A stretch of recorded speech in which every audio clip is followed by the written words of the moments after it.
Hey guys, welcome back to my channel. Today, I think we should finally discuss the tree of life and try to give a brief description of its entirety. Even though it won't be a very deep description. And you got to understand, the tree of life, depending on what you do or do not know about the diagram glyph of the tree of life, it represents so many things. So many things. And everything that it represents, you meditate on that thing and you discover so many things about that one thing. And then you remember that everything is the law of polarity. And so, for instance, Hod, number 8, and Netzach, number 9, they're the exact same energy of the exact same plane of existence. They're just different polarities. And when you break it down to its simplest thing, the opposite of emotion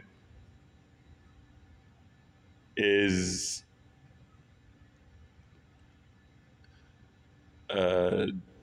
thoughts. Thoughts have no emotion to them. They're just data.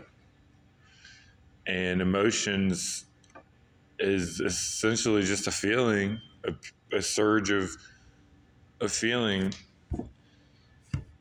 And then, so anyways, I'll just break it down. So nobody knows, at least if they do, they're not saying what quote unquote God is, for lack of a better word. And so the best we can do is we say the top of the tree of life is the very top, and the middle pillar, the very top. Beyond anything else is Kether.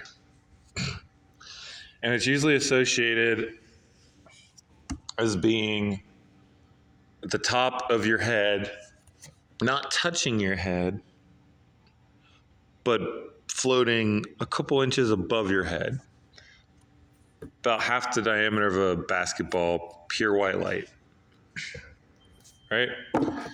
And then it breaks itself down because what does oneness do if it's just oneness? It can't do anything. The only way to experience anything other than oneness is to separate itself from oneness. And in doing so, you begin the law of polarity. You begin the law of division. You begin the law of separation. Because in order to experience anything, you have to, in order to experience anything other than yourself, you have to be disconnected from that thing. You can't be that thing. So what it does is it breaks itself down into fragmented forms of consciousness, and that in turn descends until it finally gets to the physical plane of Malkuth, which is Earth.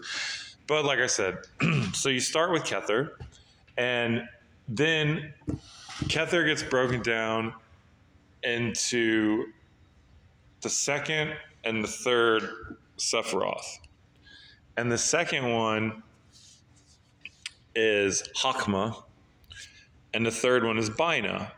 And as I said, Hakma is on the pillar of mercy, and Bina is on the pillar of severity. So while neither of them is quote unquote good or bad per se, as we learned from the law of polarity, the positive pole tends to have more of a happier, pleasing energy. And then the severity is more of It's more of making you stronger. It's more of motivating you.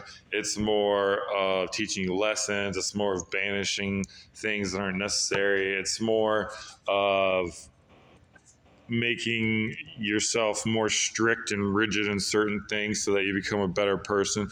But it's more of like the painful stuff, for lack of a better words. And Hakma is all of. So the very first step is Kether broke itself into male and female. Let's just say that. It essentially broke itself down to the male energy and the female energy in its purest form. And the male energy of Hakma is the 12 different zodiacal energies. It's the 12 zodiac signs. It is the masculine energy of the 12 different egos. And Bina is the womb. It is Saturn. It is the gate of the material. It takes all of that cosmic energy that Hakma gives it, and it produces everything below the abyss, which is the separation point between us and things that are outside of our point of consciousness at the moment. And so right now we're not even talking about like our consciousness or our point of view, because this is beyond the abyss, and the abyss crosses our threshold of consciousness currently. It's referenced as Leviathan in the Bible.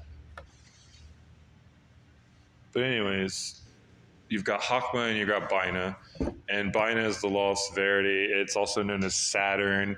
And the reason it is considered negative per se is because in order to have life, you have to have death. Because as the law of polarity states, if you have one, you must have the other. And so life and death go hand in hand. And the person, the energy, the person, the consciousness, the Sephirah responsible for the recycling of life and death is Bina. It's Saturn. It is the Orbos. It is the reason most souls are continually recycled back down to the physical plane. But it can't do any of that stuff without the cosmic male energy of Hakma. And so that's kind of a brief description of the first, second, and third Sephirah. And we're going to indirectly talk about the 7 planetary energies as we're talking about the Tree of Life. And so with that being said,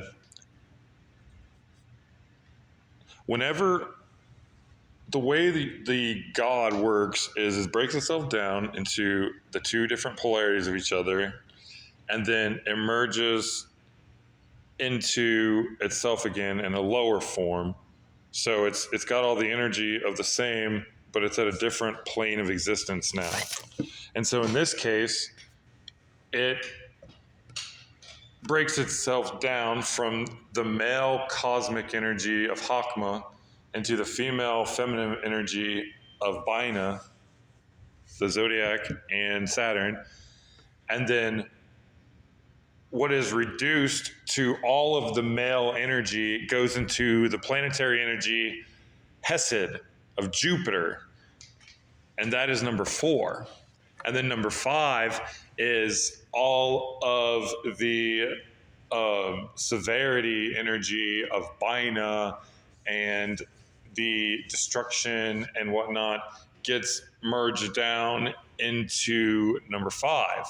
And so you basically, in a sense, get the essence of life and death that number 3 represented, as it's broken down into number 4, life, and number 5, death. And a good way of thinking about that is not so much life and death of like the Reaper, of more so life as like Hesed is all about expansion. It's about the growth of cells. It's about life springing forth.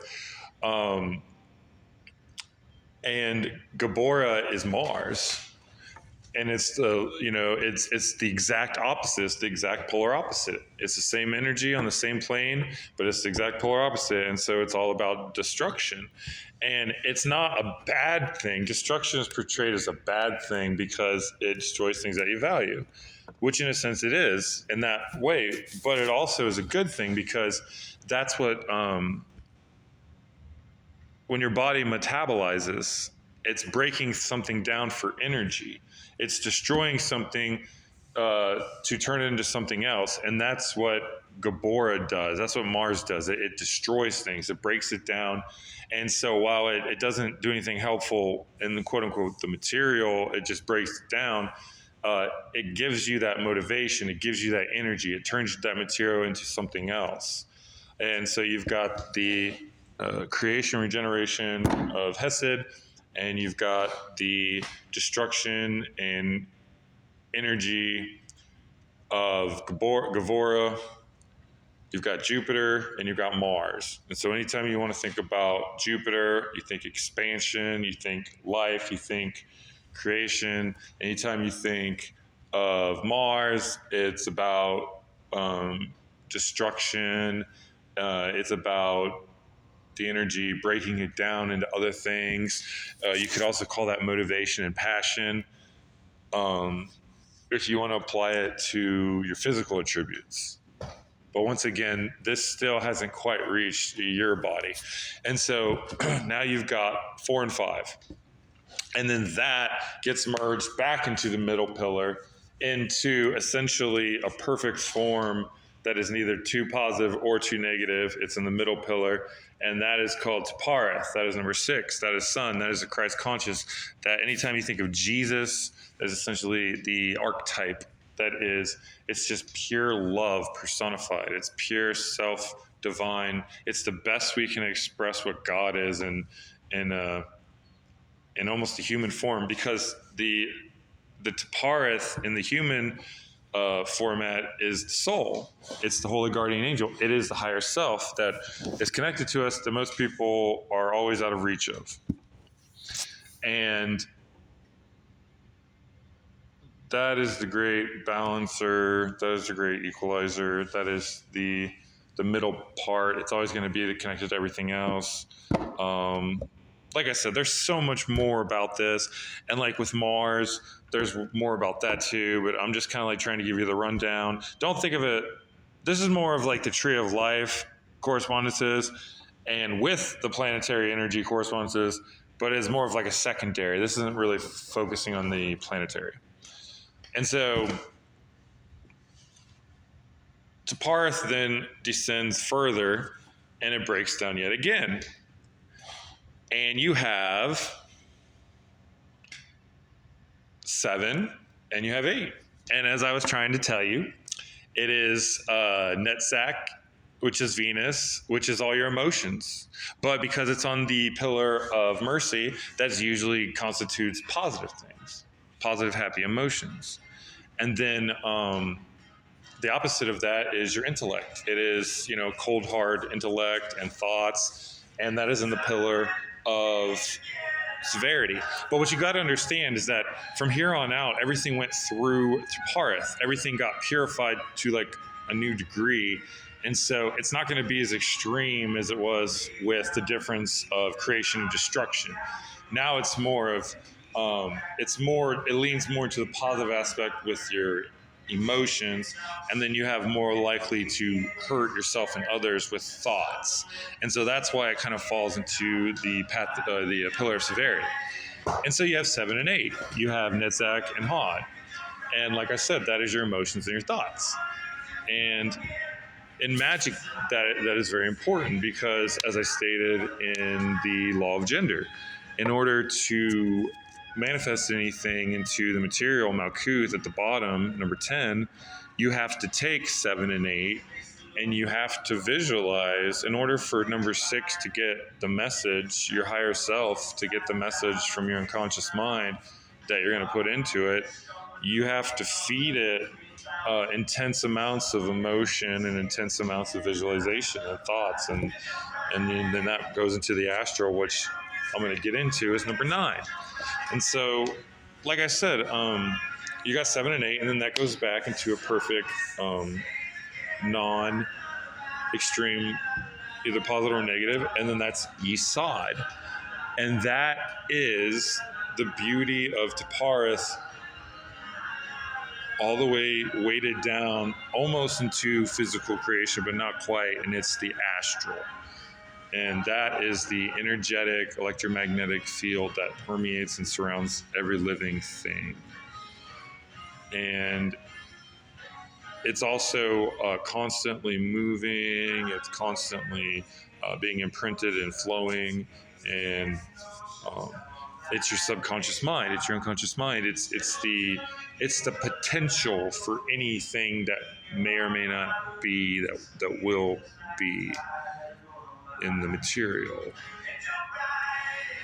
And whatever gets focused on enough will eventually descend to the lowest form of reality on the tree of life, and that is Malkuth, and that's the physical reality. And the way the physical reality, Malkuth, is described as Earth, instead of it just being one essential planet, it's actually broken down into the 4 elements, and that's the air of thoughts, that's the fire of your action and passion, it's the water of your emotions, and it's the earth of your material. And that 4 combined comes into Malkuth, and then you ascend into the astral, which is then connected to the energy of your emotions and the mental world. And like I said, once all that comes together, then it goes up into Taparith. And then, it goes further than that. There's path working, and then there's a whole bunch of stuff. So to do a quick rundown, because I'm running out of time, you basically have Saturn, which dictates all of matter and the material world and recycles everything. It just makes everything, has an end point, and then recycles it. And then you've got Mars and Jupiter, which is destruction and creation. And then you've got Taparith, which is the sun, and that's just the life source. It's perfection. And then that breaks down into Venus and Mercury, and that is your emotions and your thoughts. And then that goes down into the astral, which is the moon, and then that finally descends into the material, which is Malkuth, and that is the tree of life. And we're not even counting the 22 paths, but there are essentially pathways from one Sephiroth to the next for most of them, and the in-between pathway of both of those energies combined is a middle perfection point, and that in itself is an energy, and that is one of the 22 major arcana cards. But we can get into that later. So thank you very much, and you have a wonderful day.